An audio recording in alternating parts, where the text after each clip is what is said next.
بسم اللہ الرحمن الرحیم الحمد للہ وحدہ والصلاة والسلام علی من لا نبی بعدہ اما بعد۔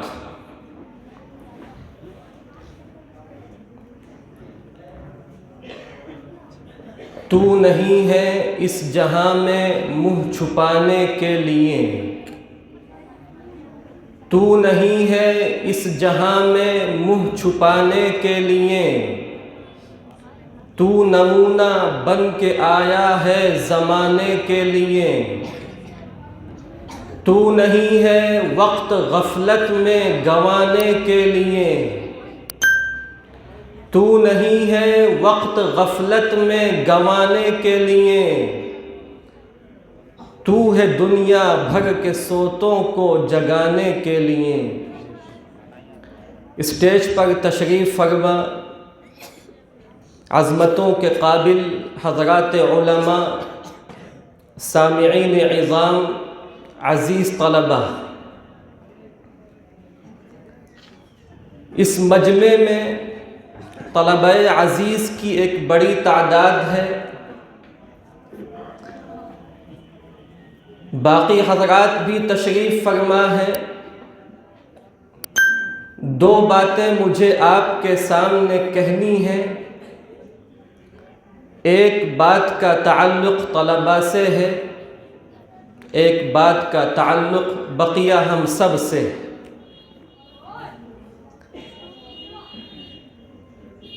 پہلی بات جو طلباء عزیز کے تعلق سے ہے، بے پناہ خوشی ہوئی، فرحت ہوئی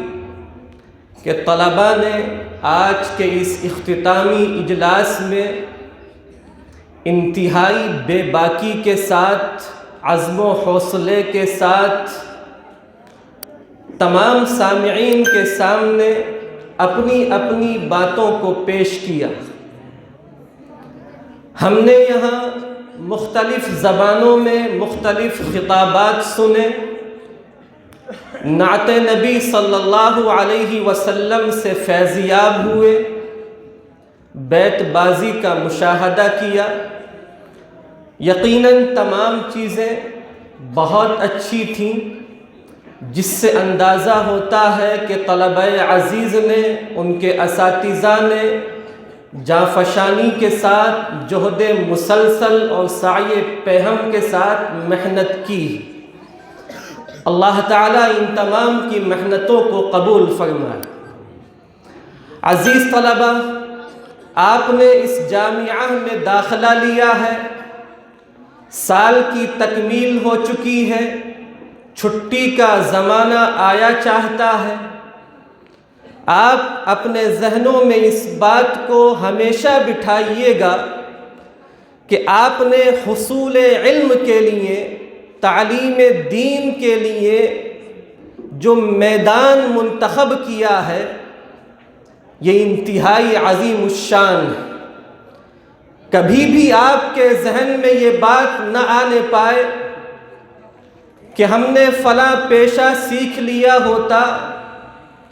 فلاں فن کو ہم نے اپنے قابو میں لے لیا ہوتا تو ہم بہت پیسے کما سکتے تھے، بہت آگے بڑھ سکتے تھے۔ عزیزو، آپ اس بات کو اپنے ذہنوں میں یہاں سے بٹھا کے جائیے گا کہ آپ کی حیثیت کوئی معمولی حیثیت نہیں ہے۔ صبح ہوتی ہے، سب دیکھتے ہیں، آفتاب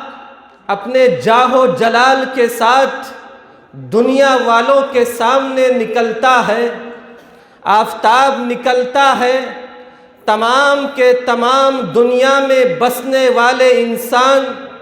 اپنے اپنے کاموں میں مشغول ہو جاتے ہیں۔ آپ نے دیکھا صبح ہوتی ہے، کسی کے ہاتھ میں ہل ہوتا ہے، وہ کھیت میں ہل چلاتا ہے، کسی کے ہاتھ میں کپڑے ہوتے ہیں، وہ کپڑوں کو بیچتا ہے، کپڑوں کو سلتا ہے، کسی کے ہاتھ میں سبزیاں ہوتی ہیں، پھل ہوتے ہیں، مختلف سامان ہوتے ہیں، وہ ان تمام سامانوں کو لوگوں کے مکانوں کے سامنے جا کے دکان پہ ٹھیلا لگا کے بیچتا ہے۔ خلاصہ یہ ہے کہ صبح ہونے کے بعد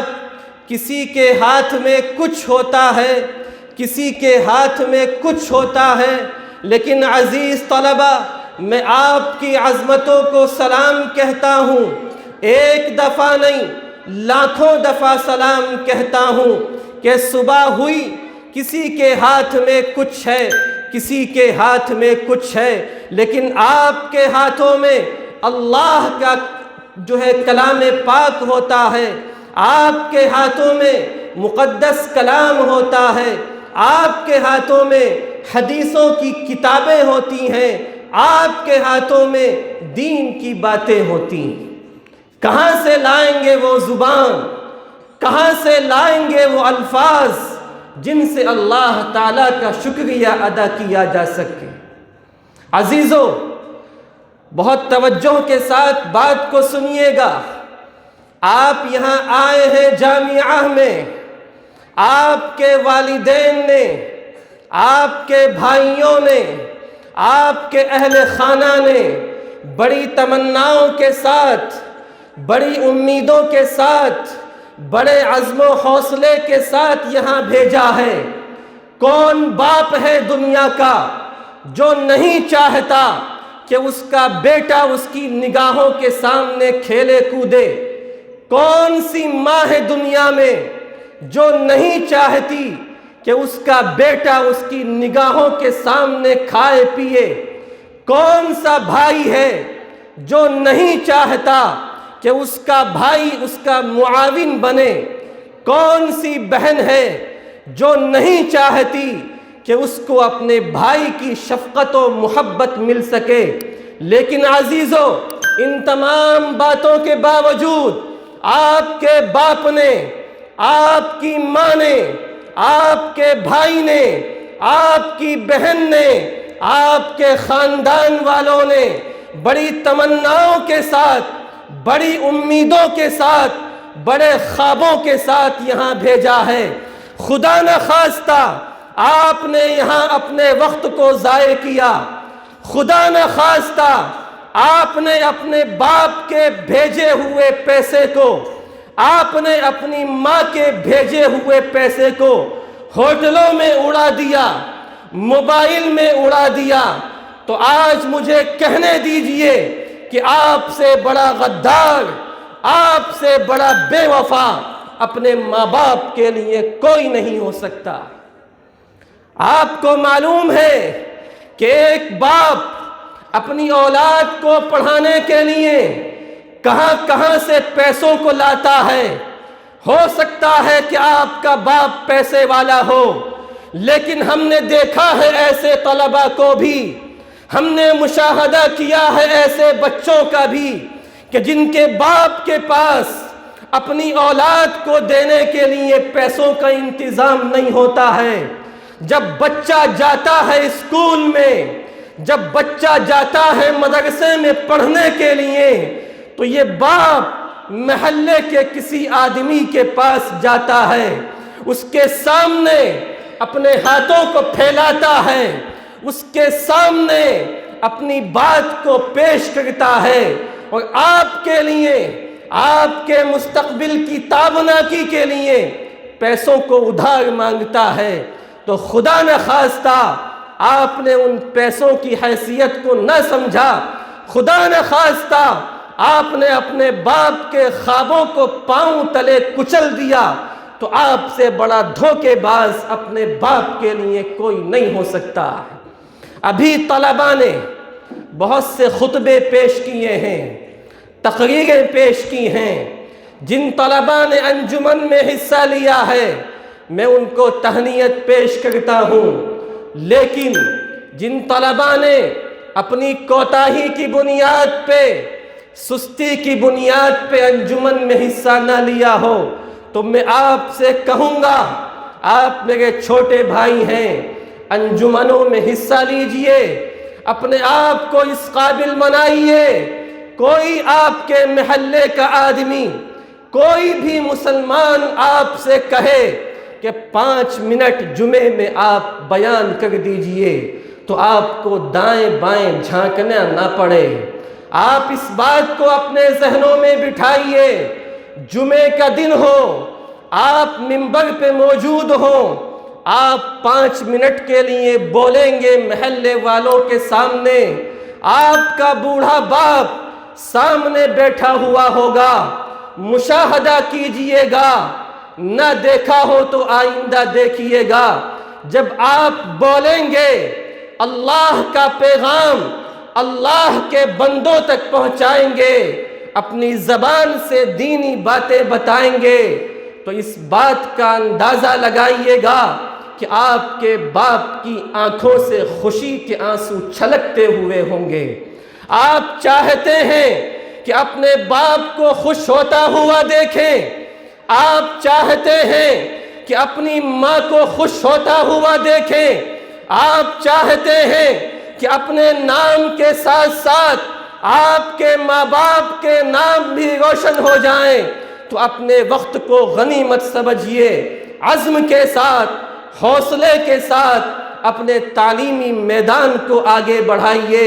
نئے مزاج میں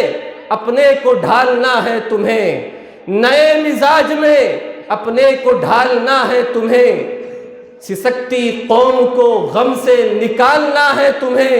اٹھو کہ نظم گلستاں سنبھالنا ہے تمہیں۔ عزیزوں، یہ ایک چند باتیں تھیں آپ کے تعلق سے۔ دوسری بات جو ہم سب اس کے مستحق ہیں، وہ تمام لوگوں سے مجھے کہنی ہے۔ دستار بندی کا اجلاس ہے، موقع ہے۔ ایک حدیث آپ نے بسا اوقات سنی ہوگی، حدیث کا مفہوم چند الفاظ میں سنا کے میں اپنی جگہ لیتا ہوں۔ حدیث میں آتا ہے کہ ایک حافظ جس نے کلام پاک کو اپنے سینے میں محفوظ کیا، کل قیامت کے دن کیا اعزاز ہوگا اس کا، بہت سی تفصیلات آتی ہیں، ایک بات سنا کے میں اپنی جگہ لوں گا۔ ایک حدیث میں آتا ہے کہ ایک حافظ کلام پاک سے کہا جائے گا کہ اپنے خاندان کے 10 ایسے لوگوں کو جن کے لیے جہنم کا فیصلہ ہو چکا ہے، ان کو جہنم سے نکال کے جنت میں لے جاؤ، ان کا ہاتھ پکڑو، جنت میں اپنے ساتھ لے جاؤ۔ یہ کوئی معمولی عظمت نہیں ہے۔ آج ہمیں ہو سکتا ہے اس کی اہمیت کا اندازہ نہ ہو، لیکن کل قیامت کے دن جب نفسی نفسی کا عالم ہوگا، اس وقت میں اس عظمت کا اندازہ ہمیں ہوگا۔ آپ یہاں سے اس پیغام کو لے کے جائیے کہ ہمیں اپنی اولاد میں سے کسی ایک کو حافظ کلام پاک بنانا ہے انشاءاللہ۔ کیوں؟ جب اللہ تعالیٰ کہے گا کہ 10 لوگوں کو جنت میں اپنے ساتھ لے جاؤ، مسلمانوں، عزیزوں، اپنے دل سے پوچھو اور مجھے جواب دو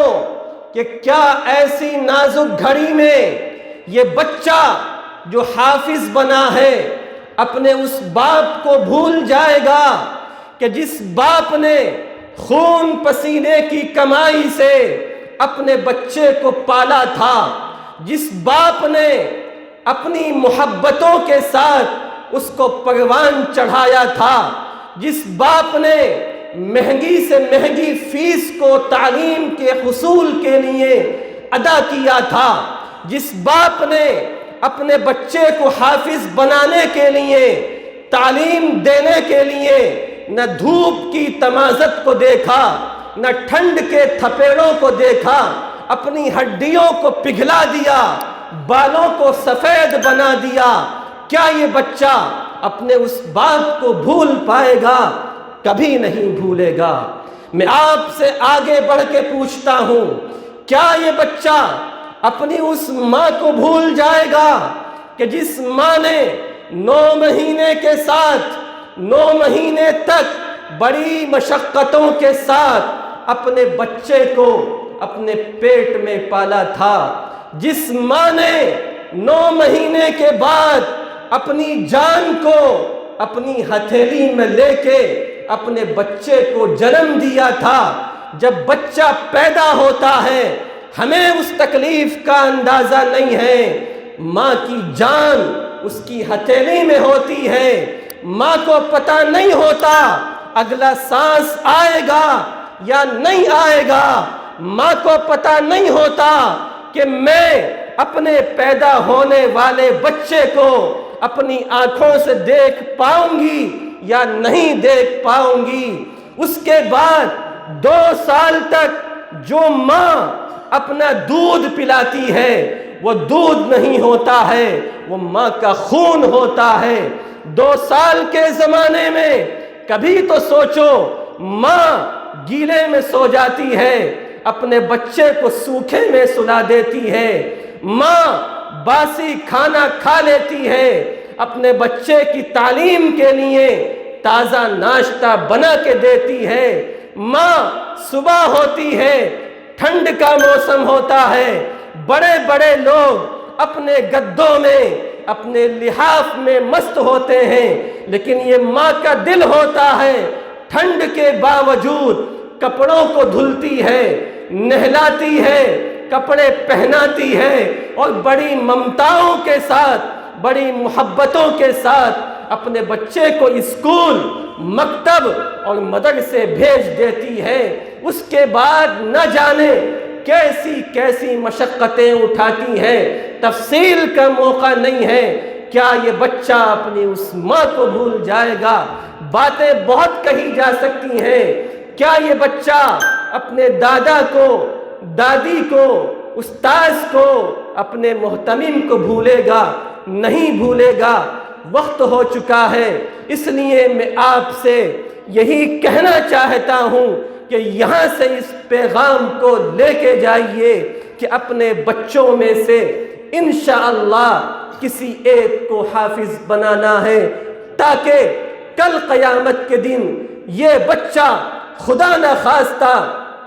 آپ کے لیے جہنم کا فیصلہ ہو جائے، یہ بچہ آگے بڑھے، اللہ تعالیٰ سے کہے کہ جس باپ نے، جس ماں نے یہ مشقتیں اٹھائیں، مجھے اس قابل بنایا، میں ان کو اپنے ساتھ لے جانا چاہتا ہوں۔ تو دوستو، کلام پاک کی عظمت کو یہاں سے لے کے جائیے، کلام پاک کے پیغام کو لوگوں کے سامنے عام کیجئے۔ اللہ تبارک و تعالی ہم سب کو ان باتوں پہ عمل کی توفیق عطا فرمائے۔ تو راز کن فکاں ہے، اپنی ہستی پہ عیاں ہو جا، تو راز کن فکاں ہے، اپنی ہستی پہ عیاں ہو جا، خودی کا رازداں ہو جا، خدا کا ترجمہ ہو جا۔ ہوس نے ٹکڑے ٹکڑے کر دیا ہے نوع انسان کو، ہوس نے ٹکڑے ٹکڑے کر دیا ہے نوع انسان کو، اخوت کا بیاں ہو جا، محبت کی زباں ہو جا۔ وآخر دعوانا ان الحمد للہ رب العالمین۔